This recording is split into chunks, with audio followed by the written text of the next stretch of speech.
Hi friends, happy morning. Welcome to all channel friends.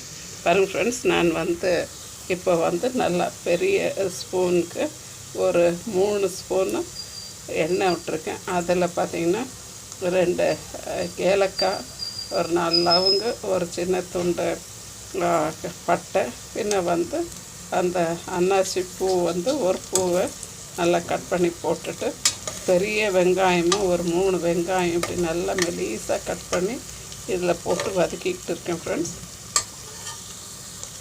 இது நல்லா அந்த வெங்காயம் கொஞ்சம் நல்லா ப்ரௌனாக வதங்கி வரட்டும் ஃப்ரெண்ட்ஸ். நம்மளுடைய வெங்காயம் நல்லா வதங்கி வந்துடுச்சு.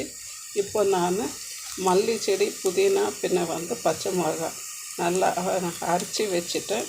ஏன்னா அது வாய்க்கு கிடைக்கக்கூடாதுன்றதுனால இப்போ அதை போட்டு கொஞ்சம் வதக்கி கொடுத்துடலாம். ஃப்ரெண்ட்ஸ், சேம் டைம் நான் இஞ்சி பூண்டு 2 சேர்த்து அரைச்சிருந்தேன். அது 1 ஸ்பூன் அளவுக்கு போட்டுறேன். இது எல்லாத்தையும் கொஞ்சம் நல்லா வதக்கி கொடுத்துடலாம் ஃப்ரெண்ட்ஸ். இப்போ பாருங்கள், இந்த மசாலாலாம் நல்லா அந்த எண்ணெயில் வதங்கி அடிச்சு. இப்போ நான் ஒரு பெரிய தக்காளி, அதாவது ஒரு 150 கிராம் தக்காளி பொடியை கட் பண்ணி வச்சுருக்கேன். இதுவும் இதோடு சேர்த்து வதக்கிடுறேன் சார். பாருங்க ஃப்ரெண்ட்ஸ், இப்போ இந்த தக்காளியெல்லாம் கொஞ்சம் வதங்கிடுச்சு. இப்போ நான் ஒரு 100 கிராம் அளவுக்கு பச்சை பட்டாணி சேர்த்துறேன். இதோட உப்பையும் கொஞ்சம் வதக்கி கொடுத்துடலாம். இப்போ இதுக்கு தேவையான அளவுக்கு உப்பு சேர்த்துறேன்.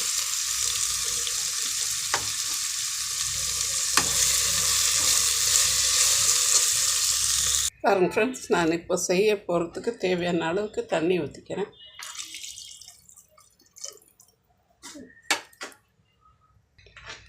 இப்போ பாருங்கள் ஃப்ரெண்ட்ஸ், நான் தண்ணி ஊற்றியாச்சு. நான் பார்த்திங்கனாக்கா இப்போ ஒரு 1/2 கேஜி அளவுக்கு அரிசி எடுத்து வச்சுருந்தேன். 1/2 கேஜி அரிசி கொஞ்சம் கழுவிட்டு ஊற போட்டிருந்தேன். பாசுமதி அரிசி எந்த அரிசியாவது எடுத்துக்கலாம். புல்லட் ரைஸு, பாசுமதி அரிசி, இல்லை சீரக சம்பா எதுனாலும் எடுத்துக்கோங்க. ப்ளஸ் நான் இப்போ 1/2 கேஜி அரிசிக்கு 100 கிராம் பச்சை பட்டாணி போட்டிருக்கேன். பின்ன காரம் நம்மளுக்கு ஏற்றாப்புல போட்டுக்கிடலாம். இது பார்த்திங்கன்னா பச்சை பட்டாணி பச்சை பிரியாணி சூப்பராக இருக்கும். க்ரீன் பீஸ் க்ரீன் பிரியாணி இது ரொம்ப நல்லாயிருக்கும். இதோட ஒரு தயிர் பச்சடி வச்சுக்கிட்டோம்னா போதும். இல்லை ஒரு சிக்கன் 65 எதனா ஒரு நான்வெஜ் சாப்பிட்ருங்க, அப்படி வச்சுக்கிட்டாலும் இது ரொம்பவே நல்லாயிருக்கும் ஃப்ரெண்ட்ஸ். குயிக்காகிடும். லஞ்ச் பாக்ஸுக்கும் சூப்பராக இருக்கும்.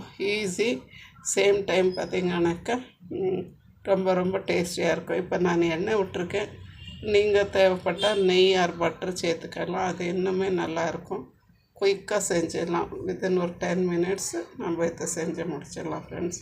பாருங்க ஃப்ரெண்ட்ஸ், நம்மளுடைய பச்சை பட்டாணி பச்சை மசாலா பிரியாணி சூப்பராக ரெடி ஆகிடுச்சு ஃப்ரெண்ட்ஸ்.